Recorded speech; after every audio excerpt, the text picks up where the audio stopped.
This is Louis XIV,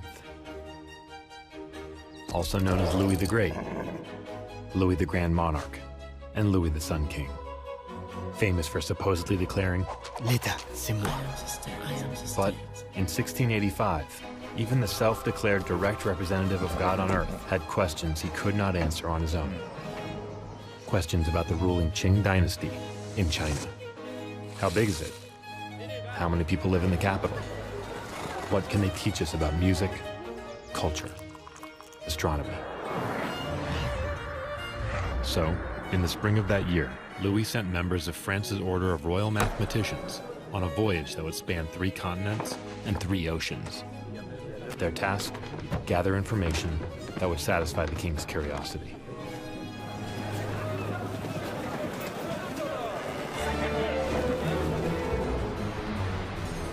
It was a journey with numerous hardships and countless setbacks. But 5 years, 4 months, and 2 days later, Louis's answers finally arrived. In the grandest of human traditions, he had become curious, asked a question, and learned a new piece of information.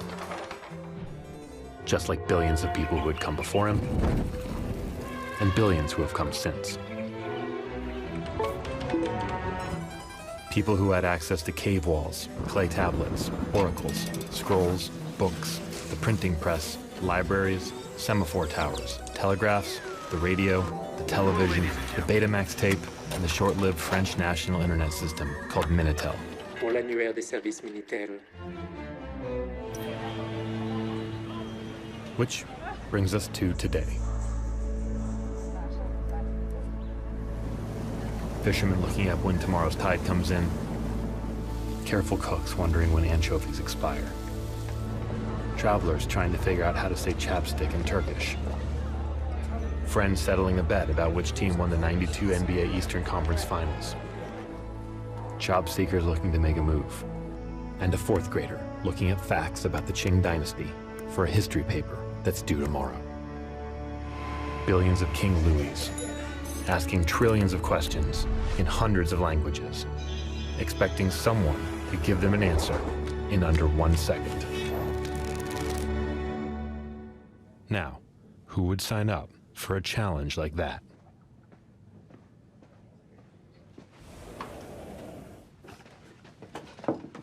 Interesting setup. Yeah. This is Ben Gomes. Well, the correct pronunciation is Gomes. This is Ben Gomez. But I say Gomes. This is Ben Gomes. He knows a few things about search. That search. Anyway, he's kind of a big deal. Even though he'd try to convince you otherwise. Ben worked on search for more than 20 years, but that's not where his story started. So I was born in Dar es Salaam in Tanzania, and but at a fairly early age, my parents moved back to India, to Bangalore. And there was a few books at home from my elder siblings, and that's the information I had access to, including, I remember, one torn encyclopedia that I think my grandfather had given my mum. So it was really out of date. In 5th grade, I got 2 presents, a bike, which my parents thought I'd be very excited about, and a much better encyclopedia. And I was actually much more excited about the encyclopedia, this is where geeks come from, than the bicycle. And you know, my parents didn't know what to do with this. When I look back at how we found information, it was so dramatically different from today. When my mother was growing up, where there was not even access to a good library, you would have just accepted the fact that you didn't have the information and that's the way it was going to be. When I was growing up, for some kinds of information, there was a decent library, but you still had to take this bus. It took about an hour. You had to look things up in a card catalog. That took time. Now, today, we measure in fractions of a second the time it takes for you to get information. And I think that reduction in friction is absolutely dramatic because it can enable people around the world to have equal access to information. It's not just that people in some places who have access to the best libraries, everybody should have access to the highest quality information. So that combination of a deep technical problem and I think a fundamental human need to understand the world around us, to know more about the world around us is the heart of Google Search and what keeps me coming to work still so excited 20 years later.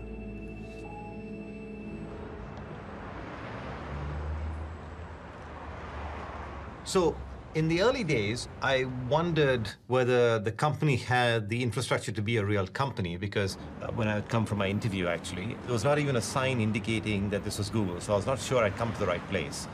But halfway up the staircase, there was a small neon sign that said Google, so that's when I knew. And it generally felt completely chaotic. And Jeff was there. Jeff is also brilliant. Yeah, we were a very small company. We were maybe about 25 people. We were all kind of wedged into this second floor area in downtown Palo Alto. I was in an office with Urs Hotzler. Urs was in charge of all of engineering, and at the time I don't think I knew how to pronounce his name. But he put the three of us named Ben in one office, just so that people could walk by and say, "Hey, Ben." Yes, we had the Ben pen.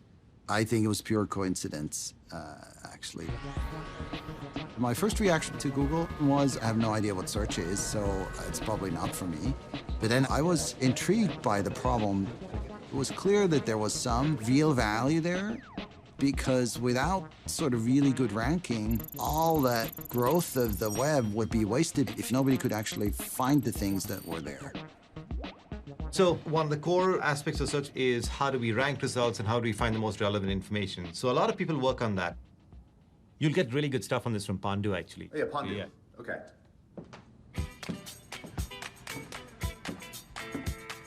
This is Pandu Nayak, Hi, I'm Pandu. head of search ranking. His personal motto? No query left behind. Before working at Google, Pandu worked at an artificial intelligence lab at NASA. Yeah, we built an autonomous system that provided high-level control to a spacecraft called Deep Space One. Really the most exciting thing that has ever happened in my life. Yeah, my professional life, I guess. After doing that, he wanted a new challenge. I oversee the ranking team. So ranking is important because if we simply return the million pages that match your search query, that's not particularly helpful. And so we need to rank the pages that you might find useful. Hopefully these are at the top of the results. We're really trying to bring information to the world at large and make it useful so people can improve their day-to-day lives.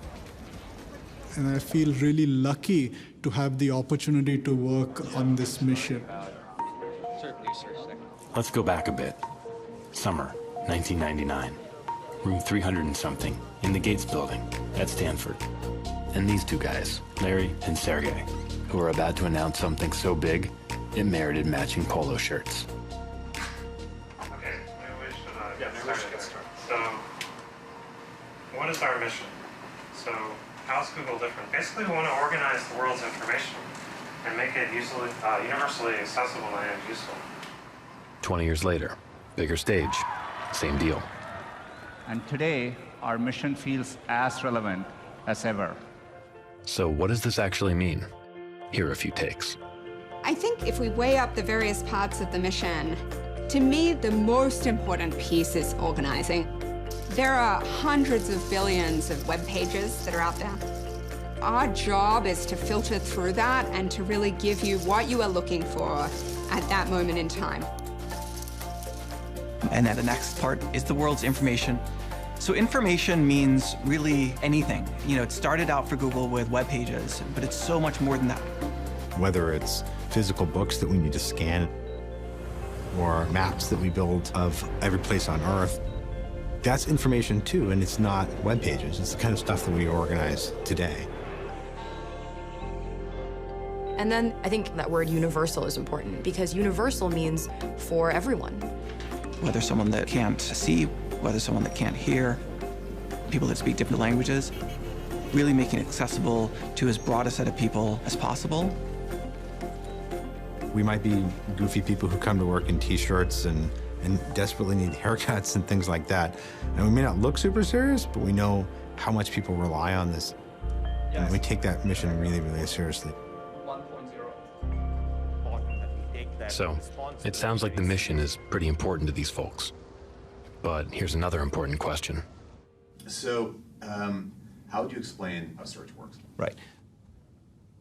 Yeah, so how does search work? How search works? How search works in a nutshell.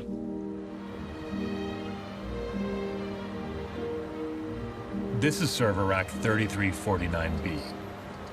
It lives here, in Ballybane, Ireland, along with cows, a golf course, and Kavanagh's Auto Accident Repair Center.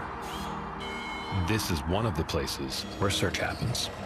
Search is a big piece of software that takes the words you type in here and looks for them here on the World Wide Web. It can do that because first, it downloads a copy of the entire web, scans it, and makes a list of all the words and lists of all the pages each word appears on.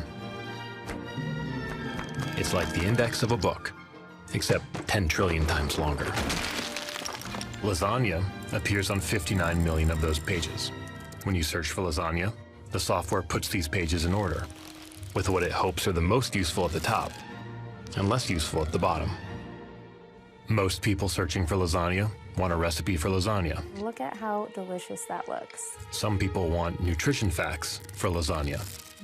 And a few people want to learn about the life and research of Louis C. Lasagna, MD. They call him the father of modern pharmacology. The software living on server rack 3349B helps rank those pages, depending on where you live, whether the page was updated recently, how many other pages linked to that page, is lasagna in the title page, are there pictures of lasagna. It does all this in less than 1 second, billions of times a day, every day, mostly for things that are tougher to figure out than lasagna.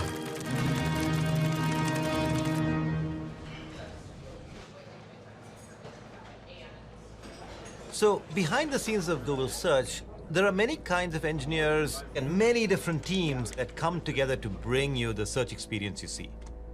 Teams around the world, in many other countries, Zurich, London, India, Japan, so on. We have teams that are working on the interface by which we present this information. Teams working on the evaluation process. Processes that make sure that the changes that are happening are good changes. And then there are teams of engineers who work on ranking. They might examine the kinds of queries where we are not doing well today and think about what are the kinds of techniques we could use to enable us to do better in the future. Like the team that's about to enter this meeting. Anything else we need to know? Don't look at the lens of the camera. Okay, all right, let's do it. Despite their lack of on-camera experience, they're working on what could be the biggest change to search in over a decade. Part of that is building. But we'll get back to them later. But we will actually see some images. So search is a pretty complex product. It's a big effort to actually make these things work. To take all of these different pieces of the system using a lot of mathematics and then trying to bring them together into something more real, into something that can actually be turned into an algorithm. All right, so behind the scenes, people at Google are working on algorithms. Let's dig into that for a minute. At its most basic, an algorithm is just a set of mathematical instructions that a computer follows, kind of like a recipe. Just like there are different recipes for different dishes, there are different algorithms for different jobs. Some make elevators go up and down. Some predict subway delays. All trains are currently. Some help cars park themselves. The Google search algorithms exist to return high-quality information based on a user's query. Stuff like all of the text, pictures, videos, and ideas that people have taken the time to put on the open web. Stuff they want other people to find and read and watch and look at and learn from. Whoa! Hey guys! Lucas here, and in today's video I want to show you How to simplify a rational expression. We're talking about the angle of the Leaning Tower of Pisa, how to hit a 7-10 split, whatever this thing is. This is the information that Google tries to organize and make universally accessible and useful, because this is the kind of information that people are out there looking for. But you know what they're not looking for? Act now! We will be with you shortly. A whiter, brighter smile. Spam. Not the delicious kind, the bad kind. Yeah, so let me just talk about spam for a minute, because spam is one of the biggest problems that we face. This is Kathy Edwards, head of user trust for search, which basically means she deals with a lot of crap, so the rest of us never have to. Broadly, spam is what we consider a low-quality page that is artificially boosted in our results. She's talking about pages that use AI-generated nonsense text, hidden keywords, and hijacked URLs to trick their way into people's search results. Pages like fastcashonline.org, topicalarticles.info, the kind of websites that when you end up on them, you hit the back button as quickly as possible. Because they're because they're spam. There's a wide variety of motivations why people do this. Sometimes it's commercial interests. Spam, where they're trying to sell things that are a little bit dubious, right? Or, sometimes it can just be to capture more of the user's clicks. And that's not right.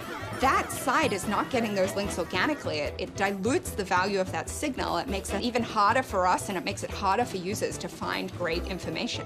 It's a very, very hard problem because the people on the other side are very motivated to succeed, and they're smart too, and they have resources, and they're working on it also. Like, we solve one part of it, and they adapt and they do something else. And that's the reason that we keep Google's search algorithm a very closely guarded secret. Recipe for Coke level guarded secret. Because if we talk about our search signals too much, then people will manipulate them, and that breaks search entirely. Fighting spam is a cat and mouse game. It's not something that I think will ever be solvable.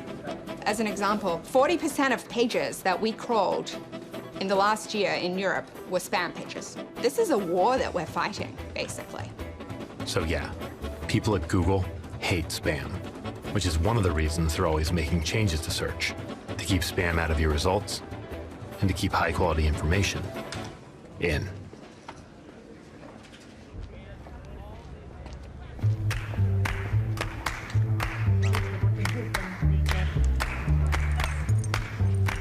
Okay, so you've got the search engine and it's working. And by all accounts, it's working better than any other search engine has worked before. And every day you see millions of queries. And clearly users are happy. But as an engineer, you ask yourself, how can I make this better? You see many ways in which we are still failing. And you see a ton of opportunity for us to make it even better.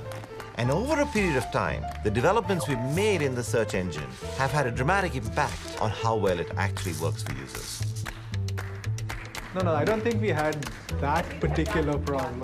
Even though we've launched a whole series of changes over the years that have, I think, meaningfully and materially improved the search result sets. I'm here to tell you that search is far from a solved problem. In fact, there's actually no end in sight in terms of when this will actually be solved. Because the world keeps evolving, we're coming up with new devices, we're coming up with new ways of interacting with information, we're coming up with new information sources like videos and so on that are adding in new opportunities as well as new challenges. The content on the web has changed. Users have changed what they're searching for and how they search. For example, 15% of the queries. 15% of the queries. 15% of the queries we see every day. We have never seen before.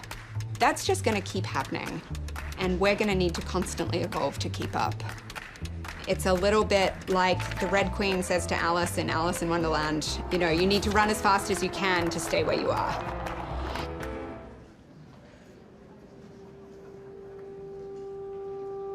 We're going to add some friction. We don't actually think we have good results.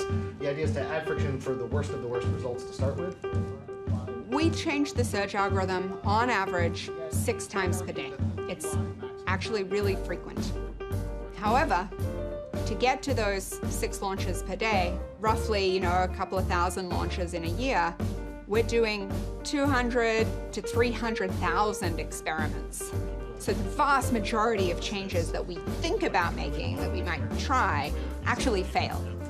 Imagine you have a smart engineer on the team, right? And they come to you and say, I've got this great idea on how to improve search. And you talk to the engineer, and they come back a little while later and say, okay, I've got the change, can I launch it? And you're like, no, you can't launch it. You've got to prove that this is actually good. Proof comes from data. Data comes from experiments. Side-by-side tests where results from the current version of Google Search are compared to the proposed version. If the proposed version gives better quality results, aka links to better quality websites, then it gets closer to being put into production, which is a fancy way of saying actually in use by people around the world. Which brings up a question. Who decides what makes a better quality website? Those people that we ask the question of which is better, A or B, are known as search quality raters.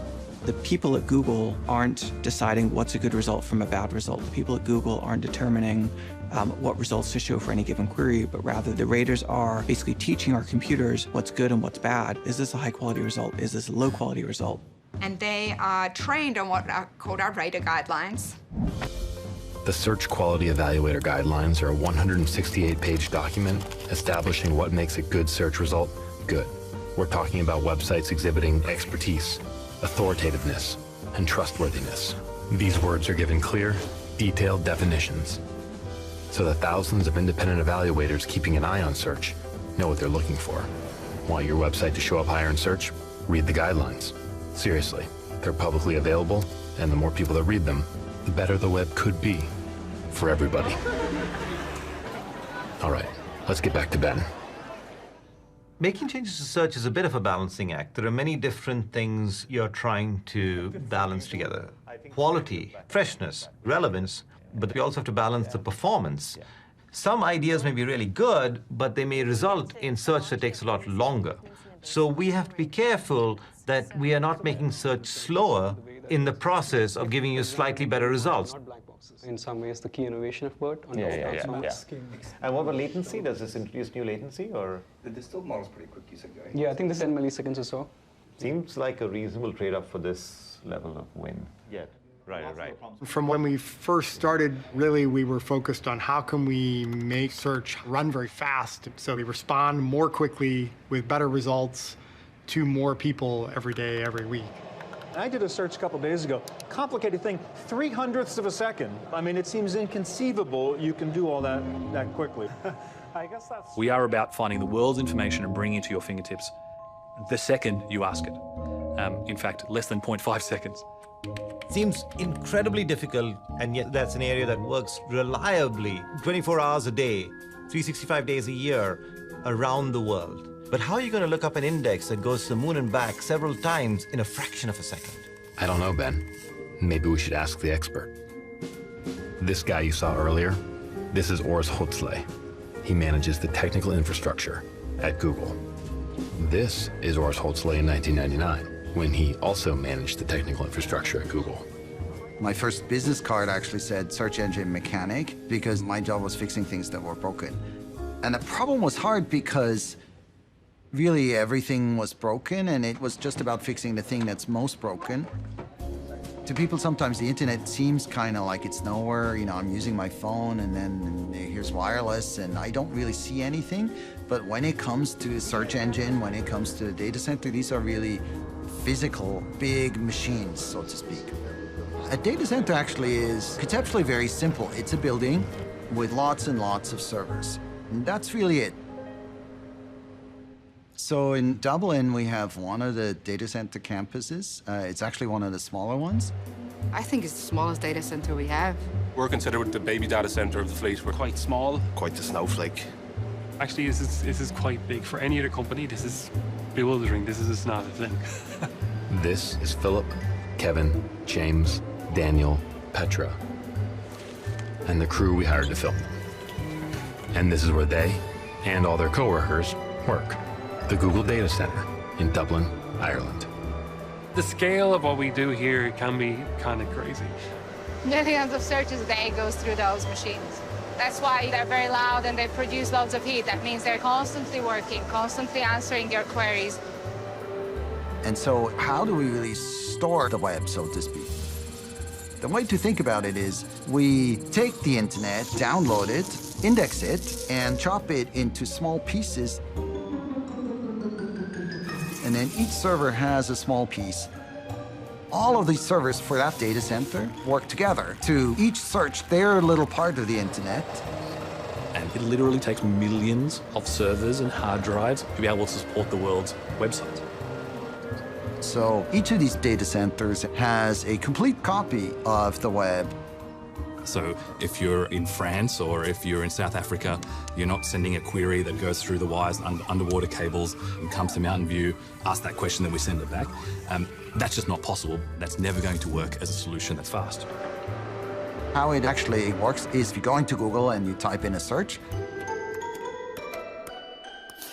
then we direct your query to the data center that is closest. And so that's actually the reason why we have data centers everywhere, because we want to be close to the users that we're serving. Because that's the only way to get you the most accurate response as fast as possible. So there's a lot of expensive equipment here, huh? Yeah. How does that all get paid for? I have absolutely no idea. I guess it's from advertising. Ads keeps the lights on and probably puts gas in my car at the end of the day. All right, yeah, I think we might have to talk about ads a bit here. Any last thoughts before we cut? Keep it sweet. All right.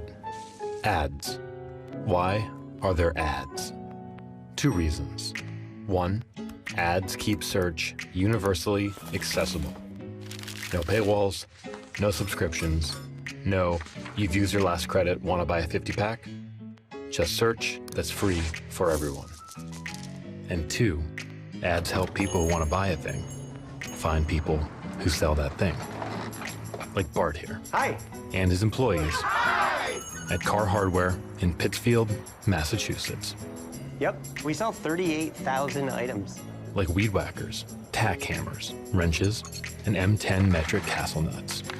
I think the only thing we don't sell is milk and bread. Bart buys ads on Google that only get shown when someone near their town Pittsfield searches, for instance, lawnmower dealers near me.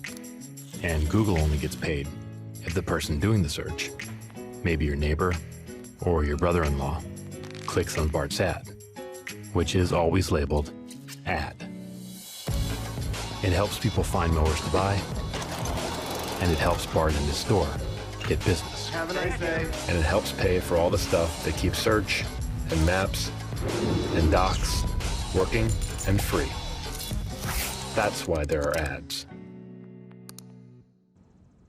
Since I've been in Google and worked on search for the last 14 years, I have to say that no one, absolutely no one, comes to me and says, you know, I did this search and the results were great. Nobody says this. They only call to complain that they did something and it didn't work. And the name of the man who's been collecting Google's dumbest search mistakes for the last 14 years? Senior software engineer, Eric Lehman. Eric, I'll take one marker. Over the years, I've been gathering some of my favorite bloopers. I'll sort of walk you through some of those. So, how far from the coast is Cambridge, Massachusetts? It's actually a little over 3,000 miles from the West Coast.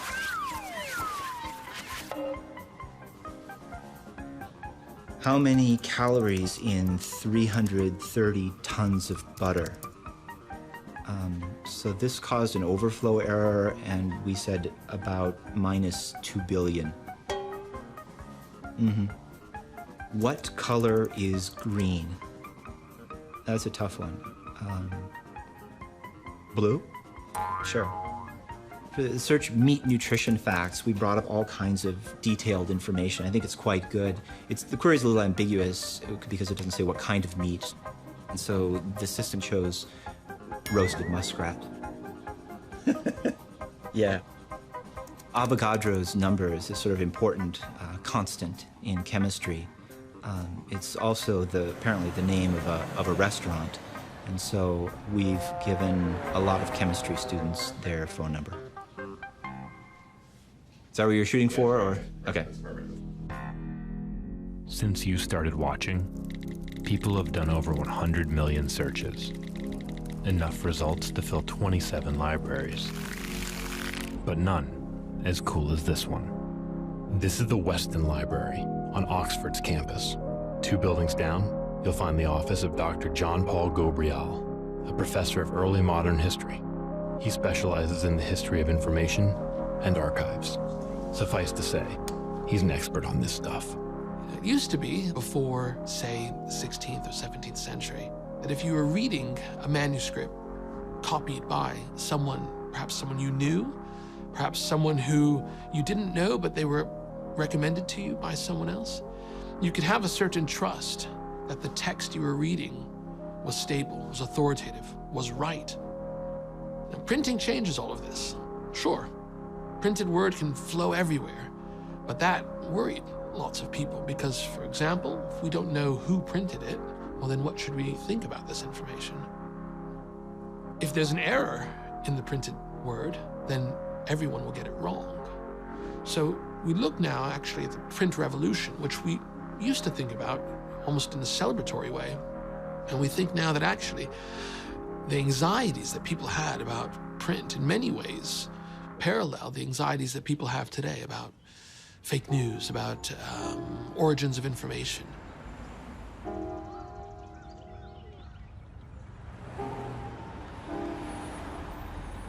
Google searches an index of what exists. And so if that content is out there, sometimes we can surface it. That can present results that are accurate when it comes to the content of the web out there, but not accurate in terms of what the truth actually is. But that can result in some, what I would consider to be reprehensible or really offensive results.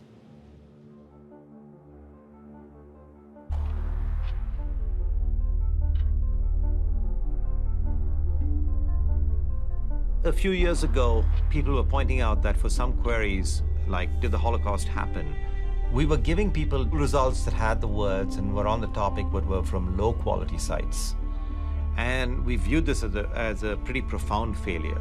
This is clearly bad because this is clearly a case of misinformation because, the Holocaust did actually occur. And so then we wanted to understand why it is that this was happening. So we take a very algorithmic approach. We did not go in and say, oh, for this query, we're going to change the results. The fundamental reason for that is every problem that is reported to us like this is usually the tip of the iceberg. And it's usually just a representation of a whole class of problems, in this case, problems of misinformation. And just solving the specific problem that was reported to us does not solve the large iceberg of problems that were not reported to us. Part of the reason why we were all in search is because we want to give, good results to users. We want to make their lives better by giving them good information. This was contrary to everything that we wanted as employees in search, right? In a very egregious sense. It wasn't just, a misspelling or something like that. Every query is going to have some notion of relevance and each one's going to have some notion of quality, and we're constantly trying to trade off which set of results balances those two the best. But if you type in the query, did the Holocaust happen, higher quality web pages may not really bother to explicitly say that the Holocaust did happen, right? They're talking about the Holocaust and sort of taking for granted the fact that we as informed citizens are aware that the Holocaust happened because we learned about it in school and so on. And so the only kinds of websites that are actually going to have the combination of terms that seem to closely match a query like that might be ones which in fact say, no, the Holocaust didn't actually happen, it's all a big hoax, right? Those results are not the high quality results. They tend to be lower quality even though they're more relevant. And so what was happening on the did the Holocaust happen type queries is that the relevant signals were overpowering the quality signals to a degree that was resulting in low quality results for users. We've long recognized that there's a certain class of queries, like medical queries, like finance queries. In all of these cases, authoritative sources are incredibly important. And so we emphasize expertise over relevance in those cases. So we try to get you results from authoritative sources in a more significant way. And by authoritative, we mean that it comes from trustworthy sources, that the sources themselves are reputable, that they are upfront about who they are, where the information has come from, that they themselves are citing sources. And so the change we've made in the case of misinformation is to change the ranking function to emphasize authority a lot more. And this has made all the difference. Misinformation is one of the challenges that comes with helping people find what they're looking for. But it's not the only one. Launched in 2010, the autocomplete feature has saved millions of hours of people's time by guessing what they're searching for before they finish typing. But when those guesses have been wrong, it's led to some pretty disturbing predictions.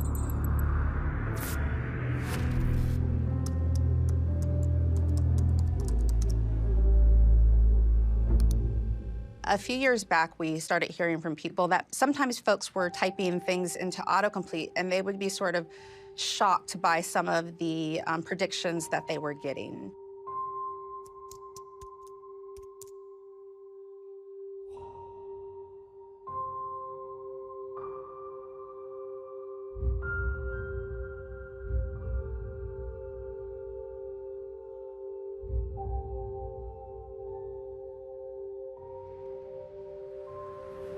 You know, autocomplete was designed to help people complete their searches faster. Instead, we were actually returning them information that they weren't searching for. When we provide you with something that's shocking, that's not relevant, we really at that point not stood up to our core principles. I think I and all the members of the team felt a deep personal responsibility to try and develop the systems to minimize these kinds of occurrences as much as possible. Okay. First, we developed a set of policies that say what kind of predictions that we would not want to offer to users. Things like violent content, sexually explicit content, hate speech. But we also publish those policies.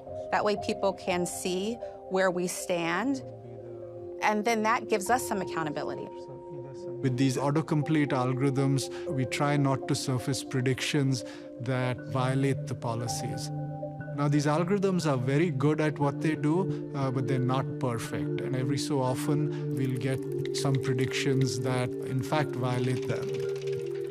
So you can report if you've seen a prediction that violates those policies. And every day we get flags from our users out there to tell us where we might be seeing problems in the product. We use those reports to improve our algorithms to try and see whether we can address the whole class of problems that the report might be just pointing towards. But one thing that I would like to emphasize is that this in no way prevents users from searching for whatever it is that they want. They're absolutely free to do that. Think about it this way. Search is like a door that leads to the web. With autocomplete, it's the kind of door that senses you walking towards it and opens for you.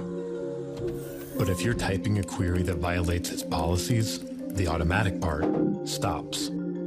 The content of the web is still behind the door, but you won't see any results until you complete the query yourself.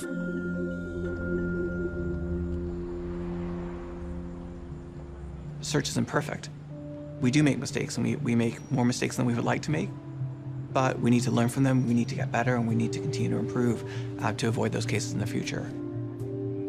Each time that something happens where we become aware of a bad result, we use that as learning. We use all that feedback to continue to improve and make sure that Google, 1 day from now, 5 days from now, 10 days from now, 10 years from now, is continuing to get better.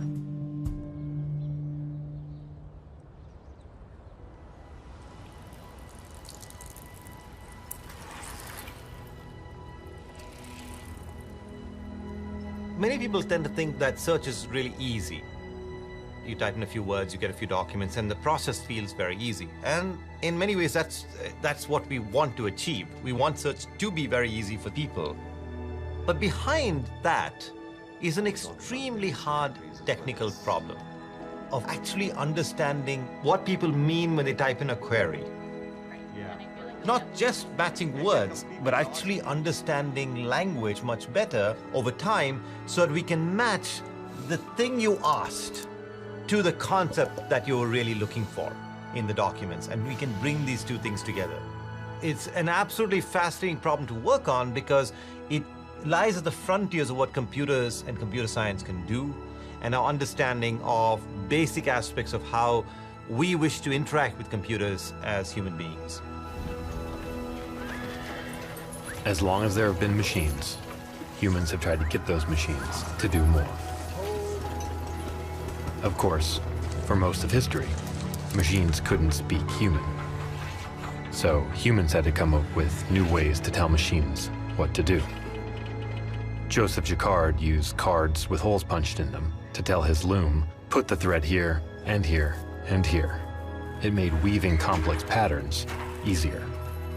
Punch cards were a big idea. They're how early computers took instruction, did math, solved equations. Holes punched in the card represent data to be placed in the computer. Then computers got screens and keyboards. But you still couldn't talk to it like you'd talk to a human. You had to write in code. C:/smartderv.exe. Once search came along, things got a little easier. You just put in the words you were looking for, and Google came back with websites. But you were still writing in code, ice cream shop 27705, when really you meant, where can I get some ice cream around here? As we understand language better, you should be able to ask a question in a much more natural way.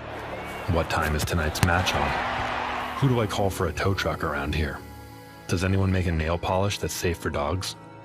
So, rather than you having to craft keywordese that the search engine can understand, we want to be able to understand what you had in mind in the most natural way you can express it, so that we can satisfy that information need with the information that we have available. We call this problem natural language processing. So, where are we in the space of solving this problem? I think we've come a long ways, but the journey is so long, it's very hard to see where it ends, right? I mean, we began to work on this problem 19 years ago with a system that I worked on called spelling correction. We got beyond that to understanding synonyms and how words are related to each other. But to go deeper, we needed a different approach. Google had been doing research in something called machine learning for almost a decade, and Geoff Hinton was at the forefront of that.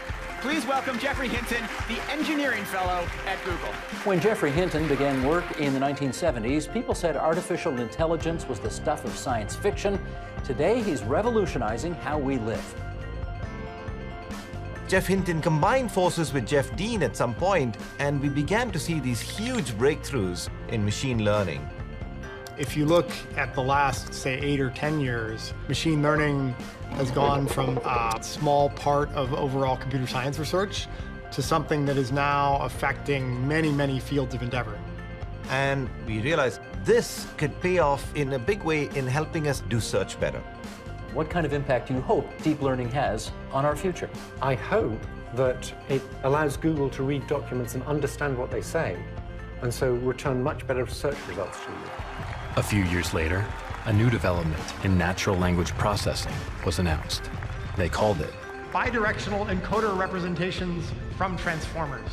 It's a bit of a mouthful, so we just call it BERT. Research like this gets us closer to technology that can truly understand language. So, BERT's a big deal for search. At least, it could be. Which brings us back to this team from earlier. It's going to be up to them, Elizabeth, Jinkao, Sandeep, Eric, and a few other folks,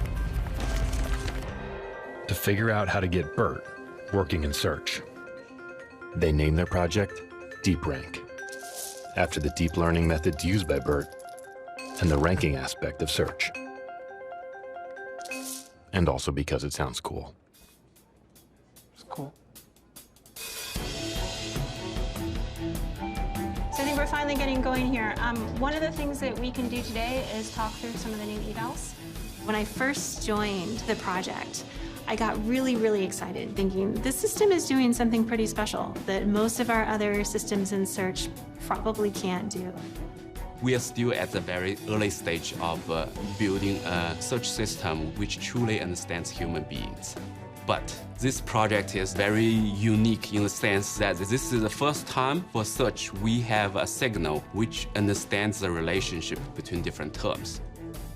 That's why we are very excited about DeepRank, because we are hoping that this could help us make Google search more intuitive to use and make it feel like Google search actually understands our users. Set is like the most ambiguous word. So people use language every day. We don't even really think about how we put sentences together. It's a tremendously subtle thing. Some slight changes of wording can change the meaning of what we're saying. And it's very hard to write a computer program that captures all of that subtlety. So it's actually sort of interesting. Early on in information retrieval, which is kind of the science behind search, people would tend to just sort of give up on these things. So like a lot of little connector words, they'd simply ignore them. They call them stop words. They just throw them out.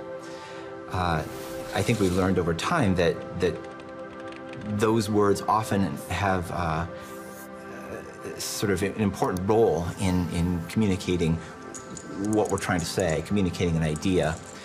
And so through machine learning systems, like DeepRank, we hope to sort of pick up on these sort of subtleties of language that humans get so naturally but are so difficult to program. So hopefully people will be able to phrase search queries in a sort of a more natural way for humans and not suffer from this problem that machines don't get the subtleties. Eric makes it all sound pretty straightforward, but actually getting BERT to play nicely with search, it's not going to be easy. I mean, these all look like the queries where we would expect to see wins from DeepRank. I would have guessed that. The team starts by testing their theories. Months go by. Progress is slow. And it's not trying to make a distinction in that range, so I'm just not that thrilled with this part of it. It is somewhat nice. With a change that is so positive and so powerful, there is a tendency to feel like, oh, we should just get it out there as soon as possible, and so you have to temper that with some pragmatism there.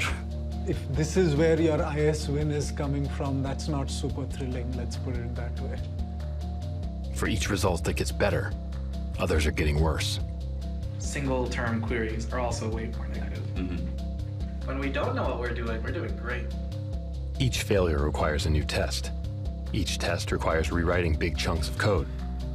They don't have all the time in the world. Even just experimenting with a system based on BERT takes thousands of servers, crunching quadrillions of numbers. So DeepRank needs an enormous amount of computing power. Google has tremendous resources, but even by Google standards, this is a lot. We have enough TPUs to launch DeepRank, but barely. If they don't show progress soon, the resources will go to some other team with a more promising idea. It'll all hinge on getting a strong quality then, let's put it that way. Yes. We can Because if we don't get that, then we're not getting the resources. Time is running out.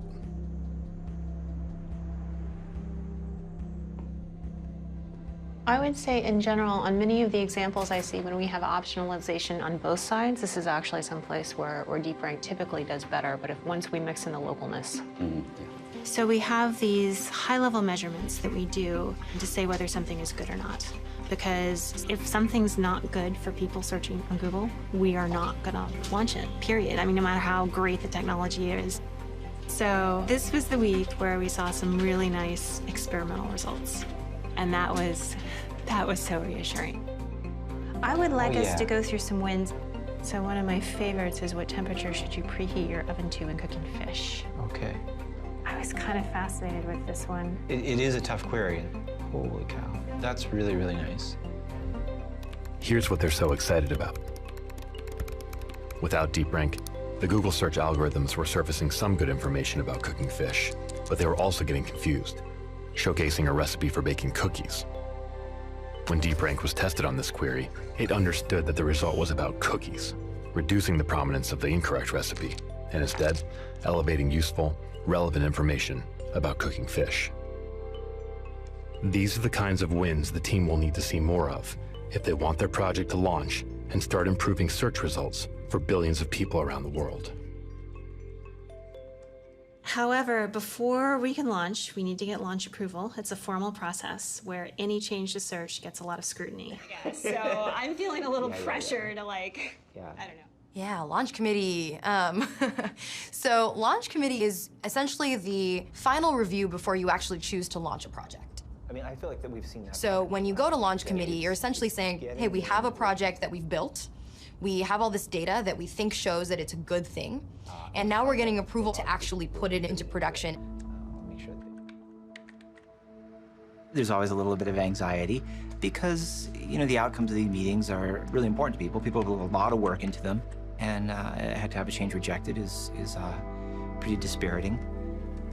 Before the meeting, I always feel like there are things that I forgot to catch. So I was going over the launch report again, trying to see if there is anything I'm missing.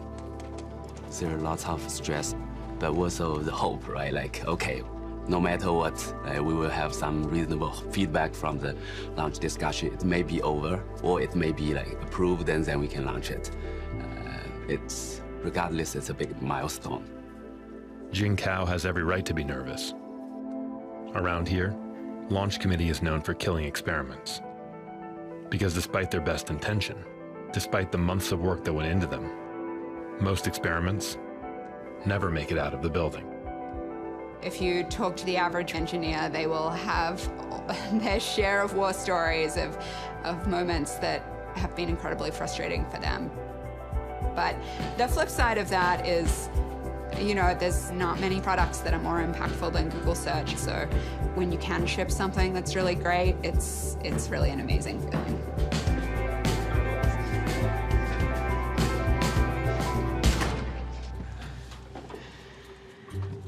All right, are we ready? So we are here to get launch approval for DeepRank. Okay.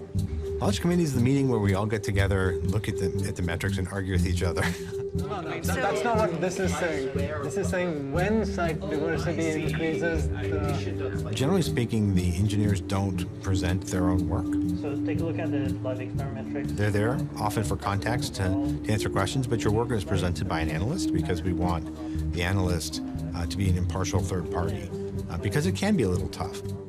There is a slight issue in the way the metrics are calculated. It's important to realize that most of the changes we make in search are not ones that are 100% good, right? There are always wins and losses. There's only one thing that is positive but is not out of the noise. Actually, the one that I think is particularly worth looking at is the long tail set, right? Yeah, let's look at that. And so one of the things that the launch committee is doing is to weigh these wins and losses. It's pretty clear from the wins and losses there's some interesting relationship understandings going on in here. However, DeepRank illustrates some of the really nice wins we get from understanding language and the nuance of language. This is my favorite win. Can you get medicine for someone pharmacy? It's a very beautiful natural language when you see. Yeah, and it's an important question, right? Can you pick up medicine for somebody else? And this is wonderful. DeepRank brings up this very relevant, very specific result. You can imagine why this happened. Yeah. Because before, all those words like for and maybe you and get, they're all stop words, largely ignored. And now, like, because of BERT, it actually understands that those are very important. Yeah, but for someone is a really hard concept. Yeah. Get also it IR. Yeah.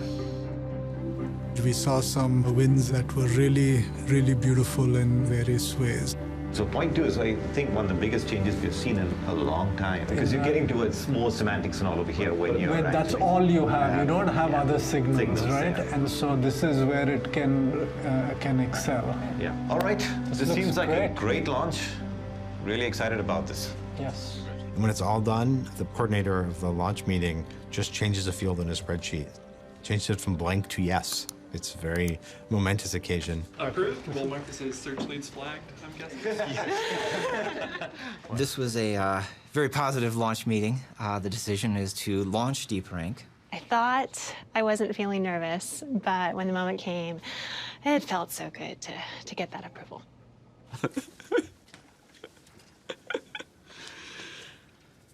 Thanks, guys. Awesome. Hey. Pretty darn cool. Yeah, so after a launch, you might imagine there's some great big celebration. More typically, people stand around the meeting room a little awkwardly for a few minutes and say, hey, good job. And then kind of they nervously shuffle back to their desks and try to catch up on life. And probably that'll happen here. Maybe we'll do something a little bit more in this case. It was a pretty remarkable project. Congratulations. In the moment, this approval feels big. It feels significant. But in the grand scheme of things, it's just another step forward, an improvement, just like all the others that came before it, that helps make search a little bit more useful than it was yesterday. We will work on that. I think there was a promise there of something.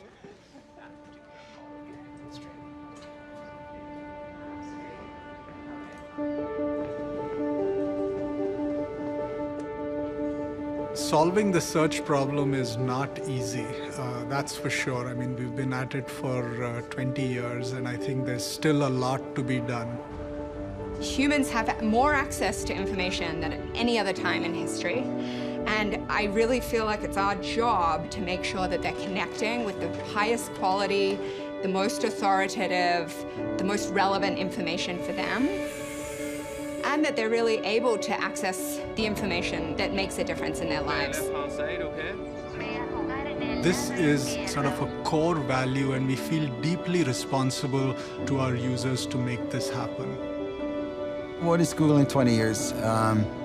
You know, it's very hard to predict the future. I would never have predicted 20 years ago how Google looks today. The mission will still be there, like making information accessible to people.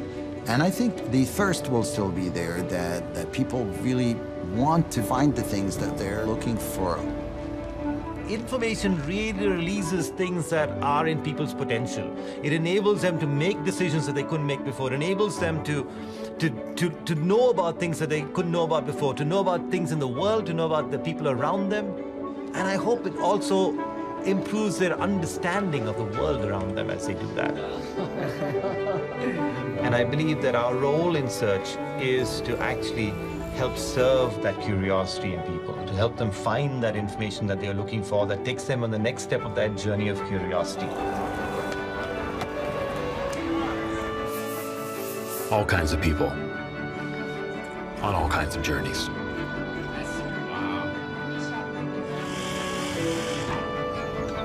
Curious about the thing holding them back. Curious about the thing pushing them forward. People searching for themselves and their families. Just like people always have and always will. And while that curiosity lives on in us, I think our job here in search is never done.